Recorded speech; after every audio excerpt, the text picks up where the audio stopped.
আসসালামু আলাইকুম বন্ধুরা, সকলকে ওয়েলকাম জানাচ্ছি আজকের পর্বে। খুবই সহজভাবে তৈরি করে নিব মজাদার চন্দ্রকুলি। যেমন খেতে তেমনি অল্প উপকরণে একেবারে ঝটপট বানিয়ে নেওয়া যায়। তাহলে চলো দেখে নিই। শুরুতে একটা বলে নিয়ে নিচ্ছি 300 গ্রাম আটা, টেস্ট মতো লবণ। যেহেতু আটা সহজলভ্য, সবসময় ঘরে থাকে, এর জন্য সাদা আটা দিয়ে আমি পিঠাটা বানিয়ে নিচ্ছি। তবে তোমরা চাইলে কিন্তু আটার পরিবর্তে ময়দাও নিতে পারো। 1 টেবিল চামচ তেল দিয়ে এরকম করে একটু ঘষে ঘষে মিশিয়ে নিতে হবে। মিশিয়ে নেওয়ার পরে এখন নিয়ে নিচ্ছি পানি। এখানে নর্মাল পানি দিয়ে ডো তৈরি করে নিচ্ছি। এখানে 300 গ্রাম আটার জন্য পানি নিয়েছিলাম 4 কাপের 1 কাপ। 1 টেবিল চামচ পানি অবশিষ্ট রয়েছে। ডো ভালোভাবে তৈরি করে নেওয়া হয়ে গেছে। এখন এখান থেকে ছোট ছোট লেচি কেটে নিচ্ছি।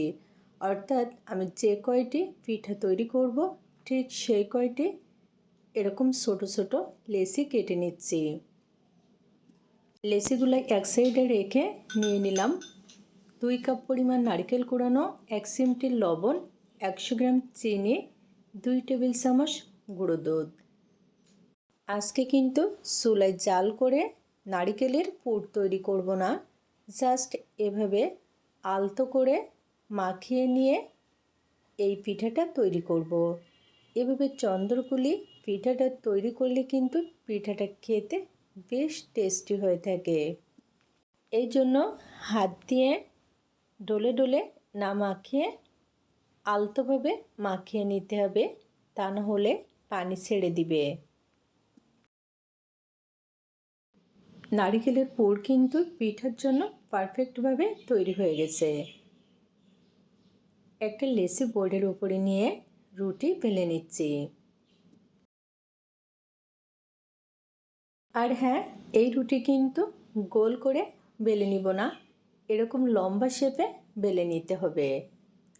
আর রুটিটা খুব বেশি মোটা হবে না, একটু পাতলা করে লম্বা শেপে বেলে নিতে হবে। লম্বা করে রুটি বেলে নেওয়া হয়ে গেছে। এখন পুর দিয়ে দিচ্ছি এরকম মাঝ বরাবর। অবশ্যই পুর পরিমাণ মতো দিতে হবে, তাহলে পিঠাটা খেতে বেশি ভালো লাগবে। এক পাশ থেকে তুলে দিয়ে এভাবে ফোল্ড করে নিয়ে এখন ভালো করে সিল করে নিচ্ছি। এই কাজটা কিন্তু একটু ভালো করে করতে হবে, তা না হলে ভাজার সময় খুলে যাওয়ার সম্ভাবনা থাকতে পারে।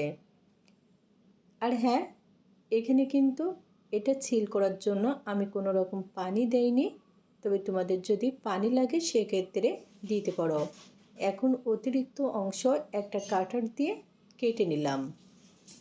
ব্যাস রেডি হয়ে গেল চন্দ্রকুলি পিঠা। তো সবগুলা পিঠা একইভাবে তৈরি করে নিয়ে এখন প্যানে পরিমাণ মতো সাদা তেল দিয়ে দিচ্ছি পিঠাগুলা ভাজার জন্য। তেলের ভিতরে পিঠাগুলা দিয়ে দিচ্ছি। আর হ্যাঁ, এই পর্যায়ে কিন্তু চুলার আঁচটা লো ফ্লেমে রাখবো, একটু সময় নিয়ে ভাজবো, তাহলে পিঠাগুলা অনেক বেশি ক্রিস্পি হবে আর ভিতরের চিনি নারকেলের সাথে গলে ভালোভাবে মিশে যাবে। আমার মনে হয় যে কুলি পিঠা কিংবা পুলি পিঠার ভিতরে চন্দ্রকুলি বানানো সবথেকে সহজ। যারা নতুন তারাও কিন্তু কোনো রকম ঝামেলা ছাড়া এই মজার পিঠাটা তৈরি করে নিতে পারবে। আর পিঠাগুলা গরম গরম খেতেও কিন্তু বেশ মজার। কয়েকবার উল্টে পাল্টে ভাজার ফলে পিঠায় কিন্তু খুবই সুন্দর একটা কালার চলে এসেছে, আর সেই সাথে ভালোভাবে ভাজা হয়ে গেছে। তো এখন তেল ছেঁকে পিঠাগুলা তুলে নিচ্ছি। খুবই সহজভাবে আজকে মজার একটা পিঠার রেসিপি শেয়ার করলাম। যদি ভালো লাগে অবশ্যই তৈরি করে দেখবে।